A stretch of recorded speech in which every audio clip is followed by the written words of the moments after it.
ही ॿियो दफ़ो पहिरीं जेका रैली हुई उहा हाला में प्रेस क्लब ते कढी वई हुई।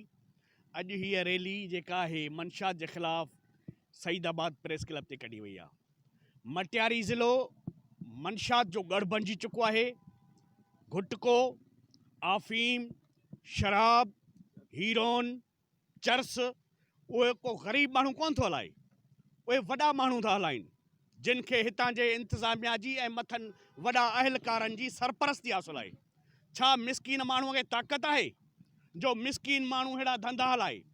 उहे तमामु ताक़तवर ऐं सफ़ेद पोश माण्हू आहिनि जेके मटियारी ज़िले जे मासूम ॿारनि जे नसुनि में ज़हर पिया पालीनि ऐं असांजे नस्ल, असांजे मिसकीन माण्हुनि खे तबाह ऐं बर्बाद करण जो हुननि मनसूबो ठाहे छॾियो आहे त जीअं ग़रीब माण्हू जेके आहिनि उन्हनि जो औलाद हीरोन, चर्स ऐं आफ़ीम में वरतल हुजे।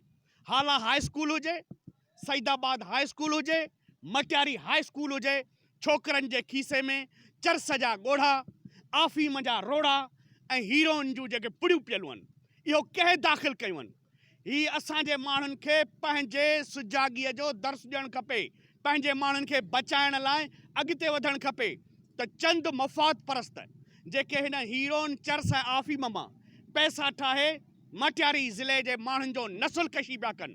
हीअ एटम बम खां वधीक ख़तरनाक जंग आहे जेका असांजे मासूम माण्हुनि सां खेॾी पई वञे। उन करे अशरफ हिकिड़ो आवाज़ु उथारियो आहे, अशरफ खुमाण ही आवाज़ु उथारियो आहे ऐं मटियारी ज़िले जो हर माण्हू अशरफ जे आवाज़ में आवाज़ु मिलाईंदो।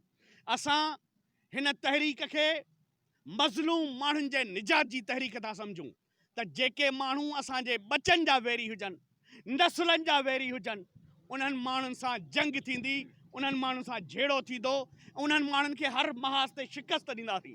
छो त असां पंहिंजे नसुल खे तबाह थियणु नथा ॾियूं। ही पंहिंजा ॿार त अमेरिका लंडन में पढ़ाइनि था, पर असांजे ॿारनि खे आफ़ीम ऐं हीरोइन जहिड़ो ज़हर सप्लाई था कनि। ख़बर कान्हे हिते कंहिंखे त हिते हीरोइन ऐं आफ़ीम केरु थो आणे? ग़रीब माण्हू हलाईंदो त हथ कड़नि जे नज़र थी वेंदो, पर ही ताक़तवर माण्हू आहिनि। तव्हांखे ख़बर आहे त अॻे जेके माण्हू हीरोइन आफ़ीम हलाईंदा उहे सेनेटर हूंदा, क़ौमी असेंबली जा मेंबर हूंदा।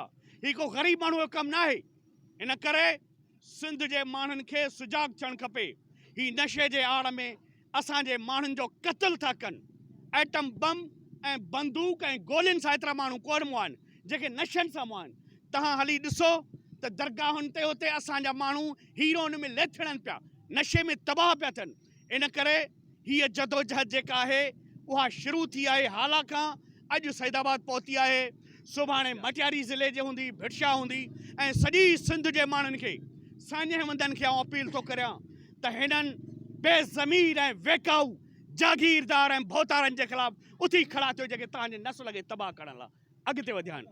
सभिनी सहाफ़ियुनि खे, सान्यहमंदनि खे पंहिंजे बचनि खे बचाइण जे लाइ हिन जंग में शामिलु थियणु खपे।